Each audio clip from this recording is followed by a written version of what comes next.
Good morning, guys. This is Richard. I'd like to show you some arrowheads that I've made in the last couple of days. Excuse me. I have been knapping for approximately just over a year. And one of my big problems is that I just have a problem with, even once you get a preform, to try and get the thing finished properly without damaging it.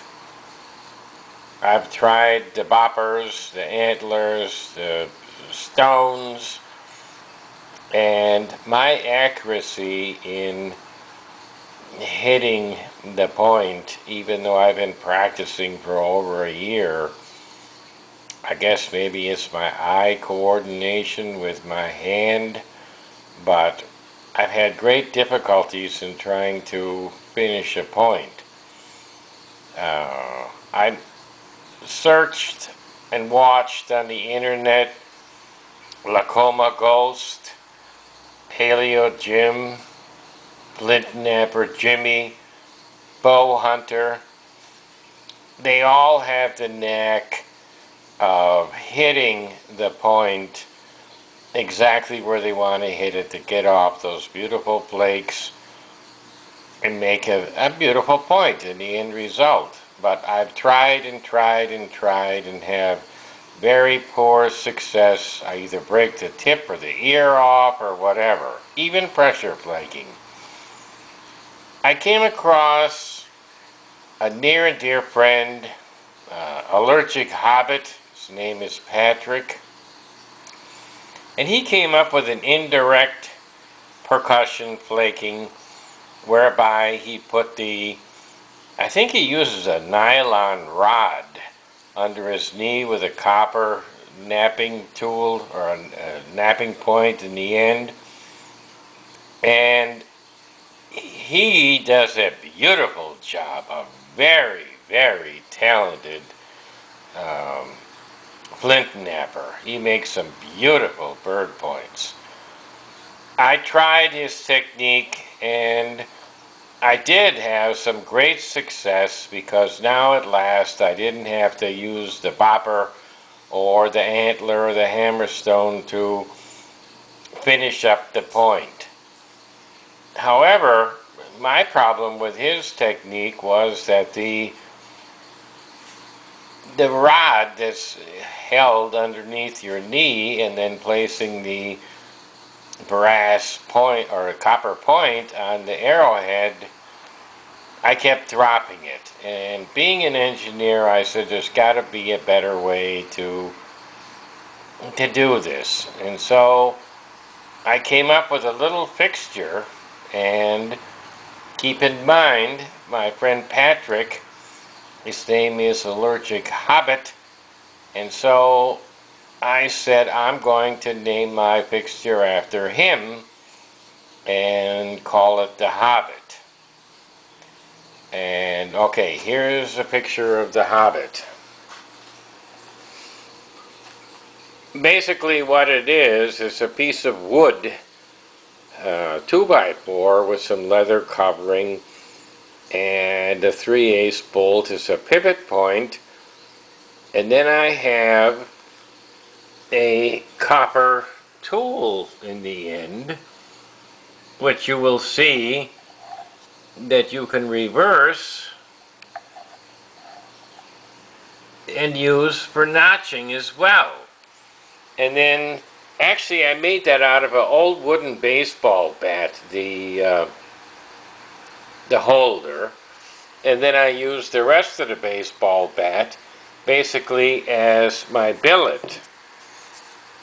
And at any rate, the Hobbit works terrific. You would not believe, and I have to give all the praise and whatever to allergichobbit because he steered me onto this. But at any rate, if you look at this, you simply place the point underneath the copper tip, exactly where you want to place it, and simply strike it. And to finish the arrowhead, because I have a rubber bumper underneath here, you don't even have to lift it up. You just place it, tap, place it, tap, place it, tap, place it, tap, place it, tap, and just keep going right down the point, and you get beautiful flakes. And because the pressure is so confined and concentrated in one teeny little area, there really isn't any big damage of knocking the point or the ear off. You would absolutely be amazed how simple this works. Now, I know a lot of people will say, well, that's cheating. You know, you're not really flint knapping or using a fixture.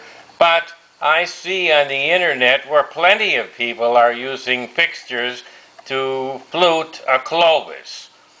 And actually, I'm not saying that this has to be the process to make arrowheads, but for me it works. I have great difficulty in controlling the, be it an antler, a hammerstone, or whatever.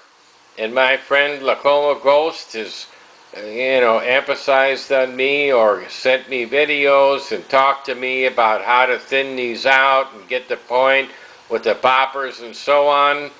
And, God bless them, because they've got enough experience that they can hit the point properly. With this thing, because you can see it's a pivot, it works very easily. And you don't need a very sharp point. And again, looking at the Hobbit videos, allergic Hobbit videos, my dear friend Patrick, you use the side of the point so that the pressure concentrated on the flake removal is very limited. In other words, there's very little pressure. Now, of course, as you get to the tip and or the ear, the strike force on your billet is very little. In other words, you just barely have to tap it. And when you're working on the ears, again, it's very light taps to square the ear off and to get it perfect. Now, this is not for everybody, I'll grant you that, but it is working for me. And it's a wonderful idea for people that have trouble trying to get the arrowhead to a finished stage. If you look here, I made, let me pick it up, I made a agate point this morning. It's a Brazilian agate, and I tried to copy a Dalton. And it turned out really nice, I think, anyway, for an amateur like me. But the point is that if I try to do that with a hammerstone or a bopper, I would have made much worse looking point. Now, granted, those people that I described are very talented and have years of experience in bopping to know exactly where to hit it and whatever. But I thought I'd share with you, if you look at this point, it really is very thin. And this is probably the biggest one I've ever made. And I reworked this one this morning with the bopper, or the Hobbit, just to get the edges thin, because they weren't thin. Even though it looked nice from the top view, it wasn't very thin on the edges. But it is now. And any rate, I just thought I'd share that with you. The billet is a baseball bat. The rest of the bat, if you can look at it here,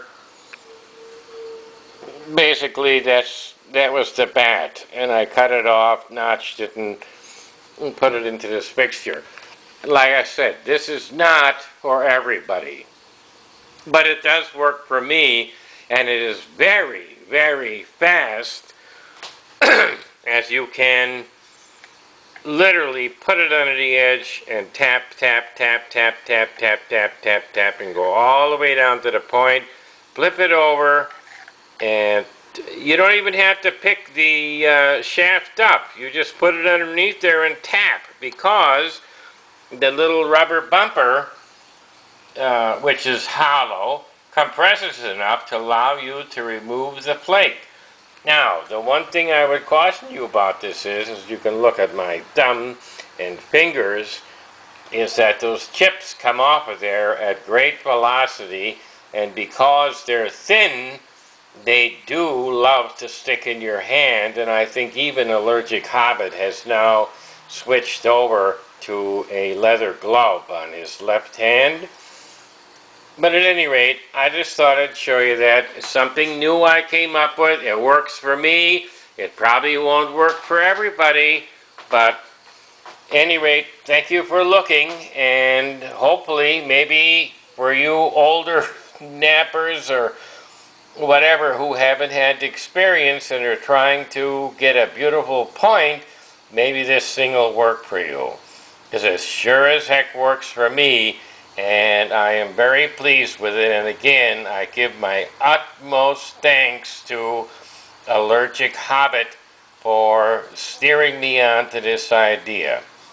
So anyway, I thought I'd share that with you guys, and you can give me comments and whatever and say it's cheating, but again, look at the fixtures that people use for flaking clovises. It's no different. So anyway, thank you again for watching, and give me your comments, and take care and have a nice day. God bless. Bye-bye.